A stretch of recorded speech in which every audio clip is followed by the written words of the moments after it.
Bonjour, je suis Elisabeth Breton. J'ai le plaisir de vous présenter dans cette petite courte vidéo la réflexologie et le stress. Tout d'abord, je remercie aux équipes de Rezalib d'avoir diffusé cette petite vidéo complément de très bons articles sur la réflexologie diffusés sur leur site. Alors, la réflexologie fait partie de la famille de relaxation. Donc, c'est une pratique manuelle de relaxation qui vise en effet la prévention et la gestion du stress.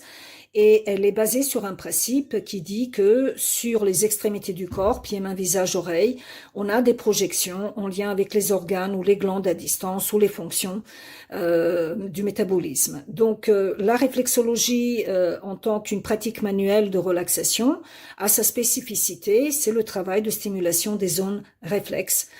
projetées, comme je vous ai dit, sur les extrémités du corps, pieds, mains, visage ou oreilles.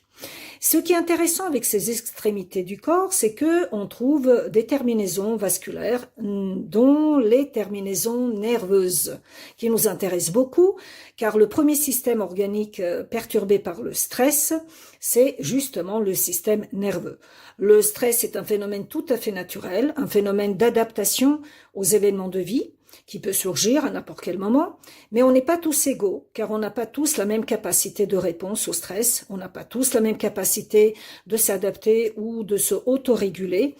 sous l'emprise d'une émotion forte qui perturbe notre axe postural ou de vigilance.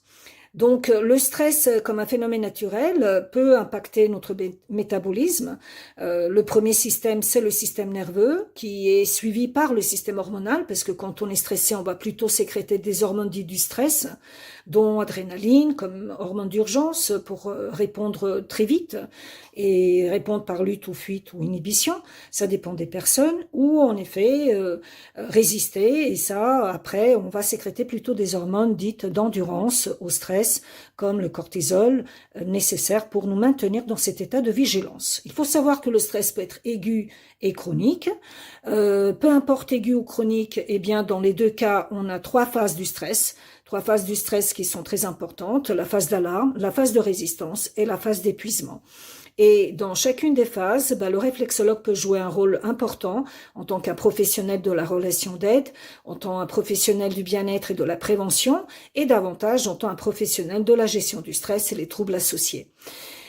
Car dans la plupart des cas, ce qu'on retrouve dans les cabinets des réflexologues, c'est vraiment le stress et les troubles associés. On avait fait plusieurs sondages qui nous ont démontré justement les indications pour lesquelles les personnes viennent dans les cabinets des réflexologues. C'est dans plus grand pourcentage en lien avec le stress et tout ce que le stress engendre comme trouble. Il faut savoir qu'un trouble fonctionnel est un trouble qui n'a pas une raison médicale avérée, donc cliniquement il n'y a rien, il peut faire toutes les analyses, tous les radios, mais pour le corps médical, il n'y a rien qui est cliniquement avéré comme maladie, mais simplement on va dire vous êtes stressé, il faut un petit peu faire des choses pour vous déstresser, et donc là en effet tout ce qui est trouble fonctionnel, on peut jouer un rôle assez important dans la prise en charge de ces personnes dites stressées. Troubles fonctionnels divers et variés, ça il y en a une quantité. Donc vous voyez que le fait de savoir que le premier système organique est le système nerveux qui va être impacté par le stress, et le stress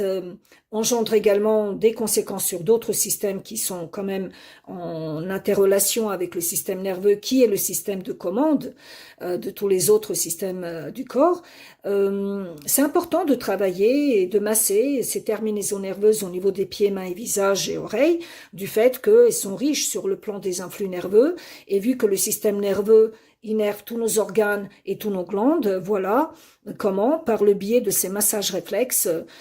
sur ces terminaisons nerveuses, sur ces localités dites zones réflexes, selon une cartographie ou plusieurs cartographies, ça dépend des courants de pensée, etc., eh bien on peut améliorer un influx nerveux, on peut améliorer une vascularisation, soit-elle nerveuse ou artério-veineuse ou lymphatique, on peut induire un état de relâchement de tension du fait que sur les muscles et dans les muscles, il y a des capteurs, des petits fuseaux qui vont envoyer des informations cerveau pour réguler à distance ce tonus musculaire. Donc on voit bien que le fait d'appliquer un massage et davantage un massage réflexe en lien avec la réflexologie, on peut avoir une action sur le corps, sur le plan anatomique et physiologique. Et quand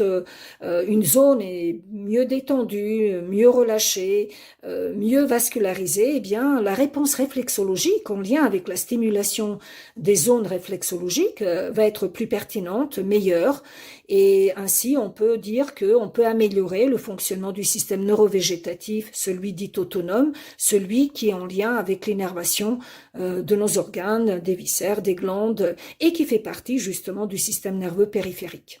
Donc on voit bien l'importance de prendre quelqu'un en charge dans la gestion du stress, par différentes techniques réflexes de stimulation. On devrait plutôt parler des réflexologies, car la réflexologie dans son ensemble regroupe plusieurs approches, plusieurs méthodes. Donc c'est intéressant aussi de savoir et de connaître les différents bienfaits de chacune de ces techniques, soit plantaire, palmaire, faciale, crânienne, auriculaire, et selon les indications bien sûr de chacune, permettre une meilleure induction de détente, et de ce fait ça devient un vrai outil de gestion du stress.